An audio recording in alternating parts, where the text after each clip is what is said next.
ഈശോയിൽ സ്നേഹം നിറഞ്ഞ പ്രിയ കൂട്ടുകാരെ, എല്ലാവർക്കും ഈശോ മിശിഹായ്ക്ക് സ്തുതിയായിരിക്കട്ടെ. നാം ഇന്ന് ധ്യാന വിഷയമാക്കുന്ന വചനഭാഗം വിശുദ്ധ യോഹന്നാന്റെ സുവിശേഷം 14-ാം അധ്യായം 15 മുതൽ 20 വരെയും 25 മുതൽ 26 വരെയും തിരുവചന ഭാഗങ്ങളാണ്. ഈ തിരുവചന ഭാഗത്തിലെല്ലാം തന്നെ ഈശോ പരിശുദ്ധാത്മാവിനെ വാഗ്ദാനം ചെയ്യുകയാണ്. നമ്മുടെ ഈ വർഷത്തെ വിശ്വാസ പരിശീലനത്തിൻ്റെ ആപ്തവാക്യം നാം ഈശോയുടെ നിരീക്ഷണത്തിലാണ് എന്നുള്ളതാണ്. പഴയ നിയമ കാലഘട്ടത്തിലും പുതിയ നിയമ കാലഘട്ടത്തിലും സഭയുടെ ഈ കാലഘട്ടത്തിലും പിതാവായ ദൈവം, പുത്രനായ ദൈവം, പരിശുദ്ധാത്മാവായ ദൈവം നമ്മെ നിരന്തരം നിരീക്ഷിക്കുന്നുണ്ട്. ഇസ്രായേൽ ജനത്തിൻ്റെ പുറപ്പാട് അനുഭവത്തിൽ അഗ്നിസ്തംഭമായും മേഘസ്തംഭമായും പിതാവായ ദൈവം ഇസ്രായേൽ ജനത്തെ നിരീക്ഷിക്കുന്നുണ്ട്. ഈ ഈശോയുടെ ഈ കാലഘട്ടത്തിലും ഈശോ തൻ്റെ കൽപ്പനകളിലൂടെ, തൻ്റെ സ്നേഹത്തിലൂടെ നമ്മെ നിരീക്ഷിക്കുന്നു.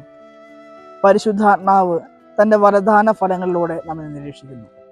നമ്മുടെ ജീവിതങ്ങളെല്ലാം തന്നെ നാം ദൈവത്തിൻ്റെ നിരീക്ഷണത്തിലാണ്, നാം ദൈവത്തിൻ്റെ സ്നേഹ വലയത്തിനുള്ളിലാണ് എന്നുള്ള ബോധ്യം നമുക്ക് ഉറച്ച അടിസ്ഥാനത്തോടെ മനസ്സിലാക്കാം. ഇന്നത്തെ സുവിശേഷ ഭാഗത്ത് 2 കാര്യങ്ങളാണ് ഈശോ നമ്മോട് പങ്കുവയ്ക്കുക. ഒന്നാമതായി, നിങ്ങൾ എൻ്റെ കൽപ്പന പാലിച്ചാൽ എൻ്റെ സ്നേഹത്തിൽ നിൽക്കും.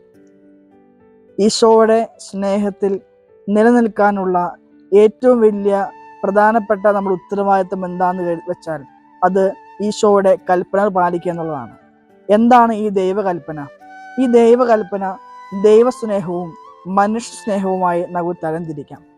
പൗലോസ്ലീഹ നമ്മെ ഓർമ്മിപ്പിക്കുന്നുണ്ട്, കാണപ്പെടുന്ന സഹോദരനെ സ്നേഹിക്കാത്തവന് കാണപ്പെടാത്ത ദൈവത്തെ സ്നേഹിക്കാൻ സാധിക്കുകയില്ല. നമ്മുടെ ജീവിതങ്ങളിൽ ദൈവത്തെ സ്നേഹിക്കുന്നതോടൊപ്പം അവരനെ സ്നേഹിക്കാൻ നമുക്ക് സാധിക്കണം.